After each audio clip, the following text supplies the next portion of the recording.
Today's WNEM TV5 Evening Extra is brought to you by the Law Office of Carol Thomas.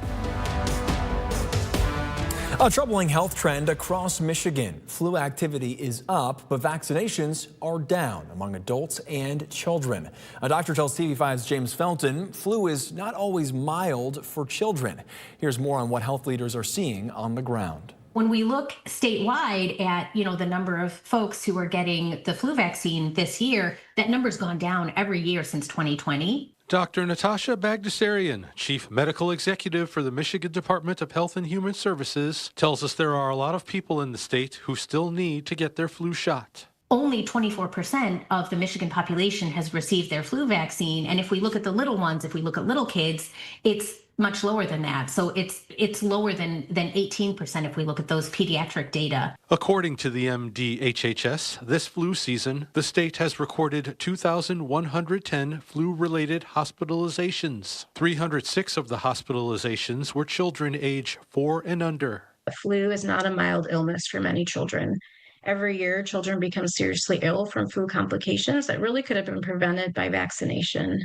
Some of these children require intensive care, and many children and adolescents who die from the flu were not vaccinated. So far this flu season, there have been 0 pediatric deaths caused by the flu in Michigan. But Dr. Arthi Raheja, a board-certified pediatrician and clinical assistant professor of pediatrics at Michigan Medicine, says it could be just a matter of time before that changes. We had 14 children that unfortunately passed away in our state from influenza last year, which was a record. And I'm really concerned with the intensity of this flu season and low vaccine rates that number may go up. She's quick to point out that we haven't made it to the peak of flu season yet, so there's still time to get your flu shot. Vaccination is really the most powerful tool we have to prevent severe illness, hospitalization, and death from the flu.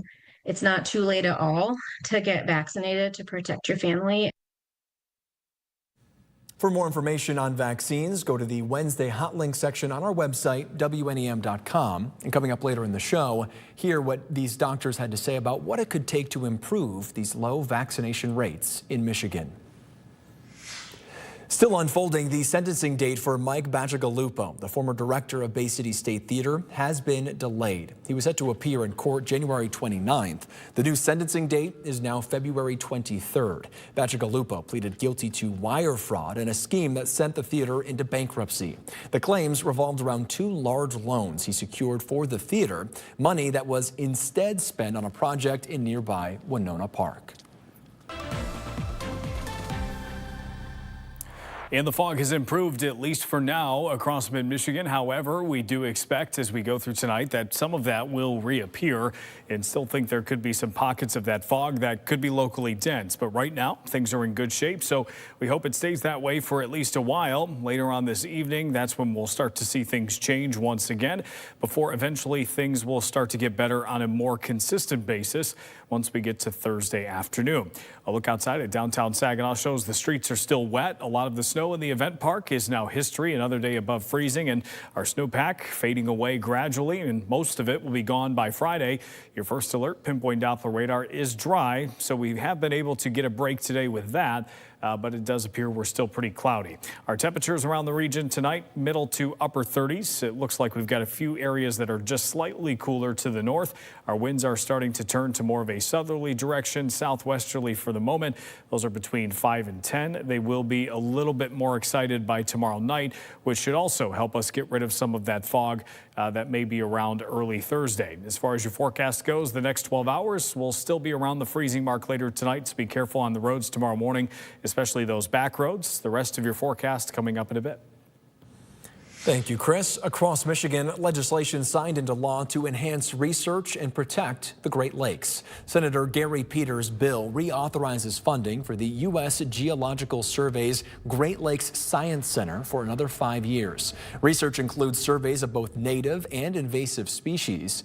Peters says the bipartisan bill is in response to previous attempts to drastically reduce staffing at the Great Lakes Science Center, headquartered in Ann Arbor.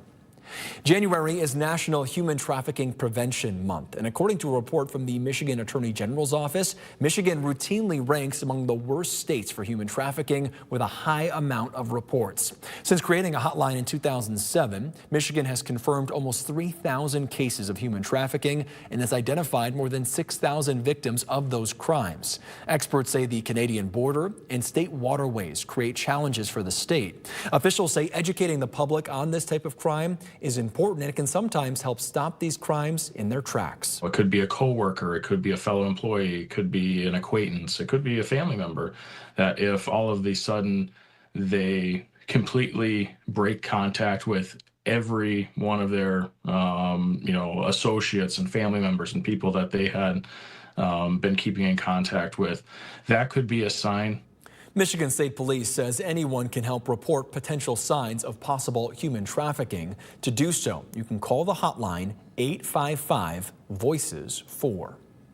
Dr. Glenn Maleko has officially been the Michigan State Superintendent for about a month now, and he says he's going to take what he learned at public schools and bring it to the state level. One of the main challenges that he has seen so far involves low student literacy rates. Maleko wants to make sure elementary school teachers across the state are trained on the science of reading, which he says is essential.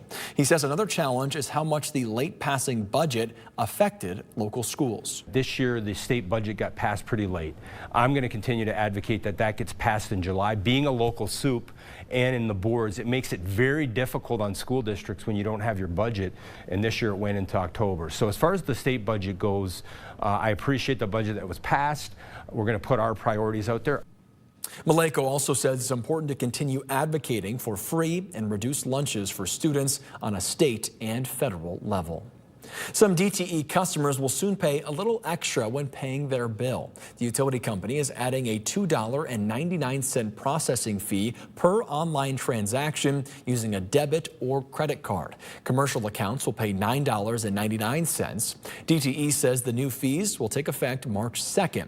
To pay without the fees, you will need to mail a check or money order. You can also set up auto pay directly from a bank account or pay at a kiosk, but the machines will no longer accept credit or debit cards as of January 26th. DTE says the changes are due to third-party payment processor fees. The Michigan Lottery has contributed more than $1 billion to the Michigan School Aid Fund for the 7th straight year. Governor Gretchen Whitmer says it brings the lottery's total support for Michigan public schools to more than $30 billion since the lottery began back in 1972. The School Aid Fund is the primary state funding source for K through 12 public education, distributing billions annually to traditional public and charter schools for operations, special ed, at-risk students, early learning, and much more. New details as the search continues to find the person who is responsible for dumping 2 dogs at a Genesee County pond and leaving them for dead this past October. The pups were initially rescued, but unfortunately one had to be euthanized due to their condition, while the other is still recovering. Now, as TV5's Zane Omer reports, Genesee County Animal Care and Control are upping their efforts to find who did it. She's in a sanctuary and she's doing amazing. She's spoiled and very loved, very well taken care of. She's put on a lot of healthy weight, which has been awesome to see. Genesee County Animal Control giving an update on Star, the dog who, along with her brother Ringo, was found abandoned in a pond at the Flint Golf Club last October. Ringo had to be euthanized due to his severe injuries, and while Star is on a positive path recovering, the person responsible for dumping them still hasn't been tracked down. I think sometimes people feel uncomfortable speaking up, whether it's they're nervous maybe of some kind of consequence happening to them, or they feel, somebody else will. A lot of people think like, oh man, I saw the situation and someone else will get it. Someone else will report it. But you never know. I mean, you could truly just be in the right place at the right time. Maybe somebody else isn't going to see what you saw. That's why the pair of pups were the spotlight of a billboard campaign in partnership with Crime Stoppers of Flint and Genesee County. The words, "Speak for those who can't," loud and clear for drivers on North Dort Highway in Flint. We have never really been able to do a billboard, something to that level before. So I was really excited everybody was ecstatic about it. Genesee County Animal Control social media coordinator Hannah Peterson says neglect cases are too common in our community. We've seen animals come in with gunshot wounds, starved to the point where they're literally skin and bones, abused, neglected, lived on a chain their whole life, even lack of, vaccinations. If, someone's had a dog for years and they've never once taken it to the vet, that's neglect. And there are signs neighbors can look out for that can save a life. Hear a dog that's barking maybe constantly, and you look and you see it's outside and it doesn't have proper shelter and it doesn't have, food bowls or water bowls or anything like that. Just keeping an eye on situations like that, especially this time of year with the harsh weather. And it's important to be that voice. Ringo and Star are the proof. It definitely gained a lot of attention when it came to light and when, it was more prevalent, but I would love for that to just really stay with people, really feel that desire to make a difference and step up, speak out. Anyone with information on Ringo and Star or any neglect case is urged to contact Crime Stoppers. A reminder, all tips reported are anonymous. Reporting in Flint, Zaino Mayer, WNEM TV5.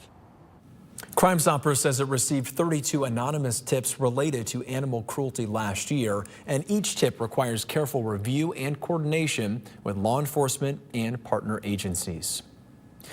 More local news. Several Mid-Michigan organizations awarded for programs that keep kids learning outside of the classroom.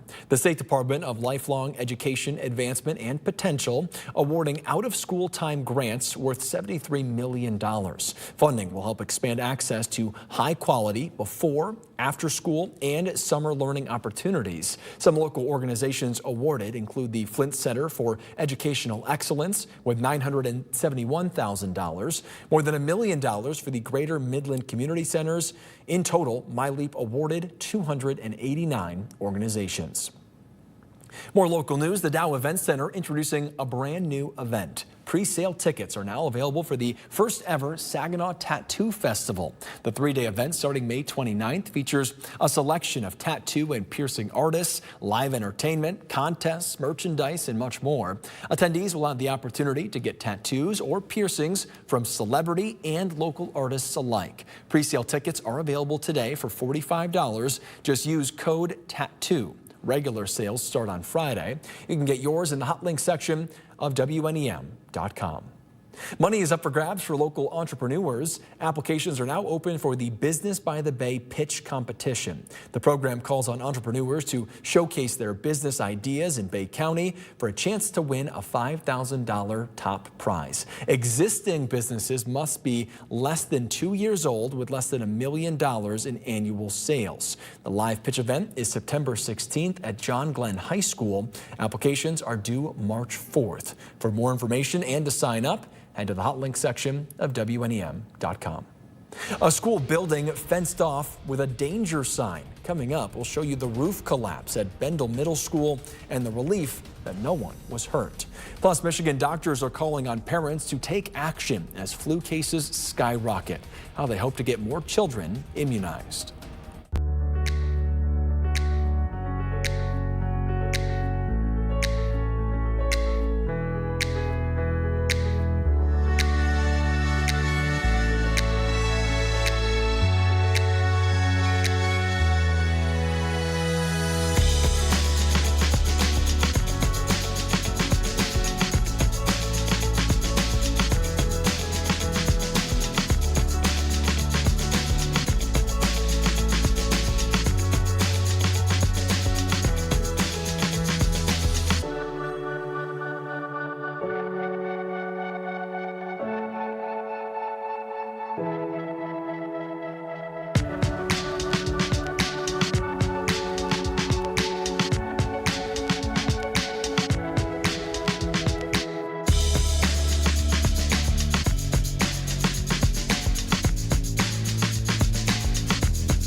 No school today for students at Bendel Middle School in Burton as an investigation is underway into the cause of a roof collapse. Burton Fire Chief Kirk Wilkinson says crews were called to the high school shortly after 5 last night.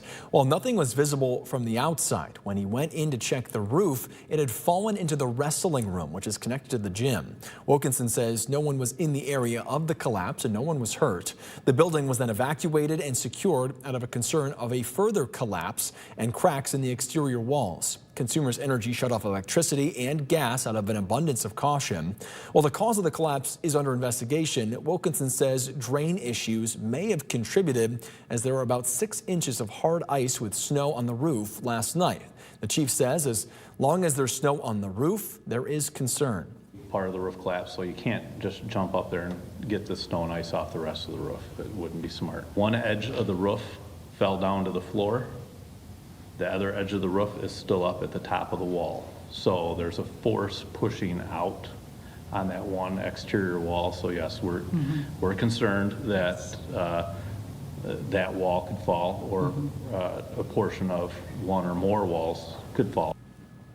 Burton's DPW director has tagged the building as unoccupiable in the meantime. According to the district superintendent, classes at Bendel Middle School are canceled for at least the next week, displacing about 260 students in 6th through 8th grade. The superintendent says the middle school was built in the 1950s. The area that collapsed, part of an addition in 1978. When asked if they'll have to look for potential other spaces if the issue isn't resolved by then, we've thrown some thoughts around on that because you have to be ready, you know, and you got to be ready for that. I am hoping that that is not what comes to it, but of course, yes, we've talked about what that could potentially look like, but nothing is set in stone. The superintendent says they've talked with people today about if the drain issue could be a factor at other buildings in the district. All other schools, though, will remain in session as usual.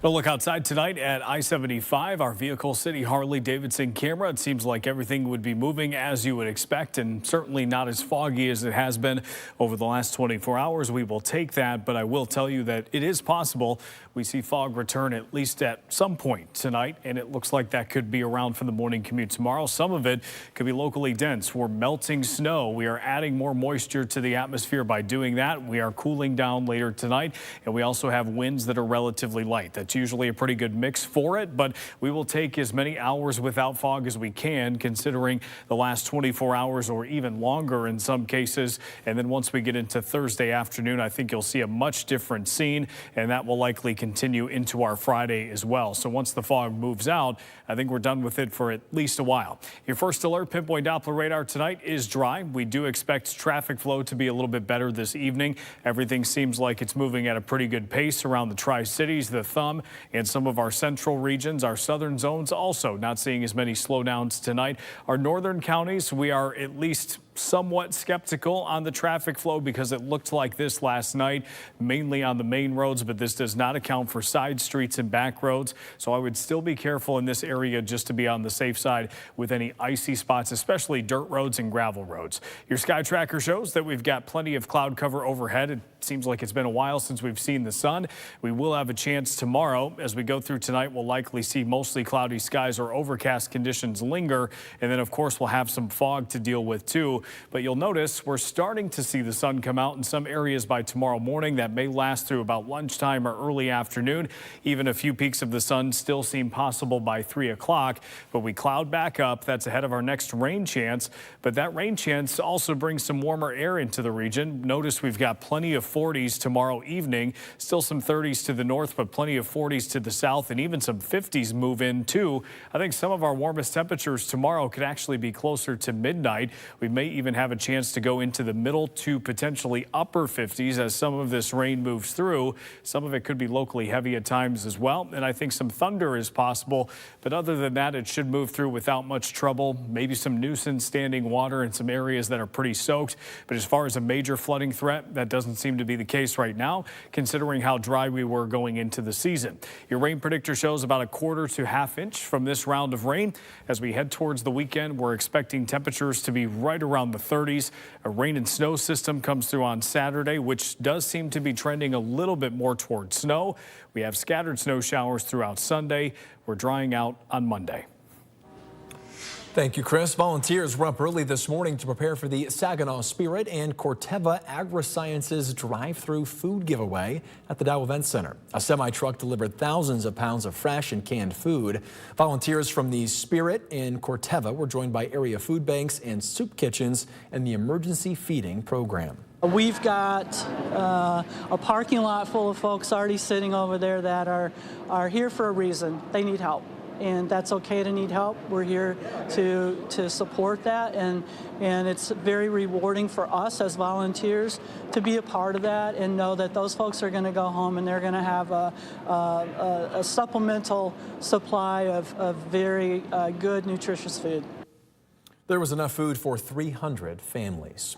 If you're in need of food and couldn't make it to the Dow Event Center this morning, there is another food distribution in Saginaw next week. It's at the East Side Soup Kitchen on East Genesee Avenue on Tuesday from 9 to 10:30 in the morning. It will be a drive-through event, so no need to get out of your vehicle. All new tonight, inspired by the Savannah Bananas. A new Chicago baseball team is looking for talent that goes beyond the basics. We'll show you the tryouts where dancing skills are just as important as a rocket arm. On the news at 10 on the Great Lakes Sports and Entertainment Network. Then at 11, a mid-Michigan family stuck in Barbados because of the conflict in Venezuela. They're talking to TV5 about how their holiday trip turned into an ordeal. Also at 11, a call by a state Republican leader to audit child care programs in Michigan. Why opponents say it's not worth the cost. In your 7-day forecast, it does show temperatures will be near 50 as we head towards Thursday and Friday. Do you think we'll have the chance sort of between Thursday and Friday, Chet? I would say right around midnight, early morning hours of Friday. Don't be surprised if we have some temperatures that are in the mid-50s to maybe even upper 50s. But that's only a tease because by Friday evening, we're already back in the 30s. So not for long. We've got a chance for rain and snow Saturday, and then we dry out on Monday. I don't mind it because I didn't shovel the snow that came a couple days ago. It's all gone after today. So I cleared it, but I had that little area at the end of the driveway that was ice. Yep. So that is finally melting. There we go. We needed that. If you want to hear more about the weather, head on over to our digital live stream at 9 o'clock tonight. You can join that stream at WNEM.com, on the TV5 YouTube and Facebook pages, on our Roku and Fire Stick channels, and on the TV5 News app. Thank you for watching WNEM Evening Extra. Keep up with us as the news breaks online, on our app, or on social media. We'll see you on TV5 at 11.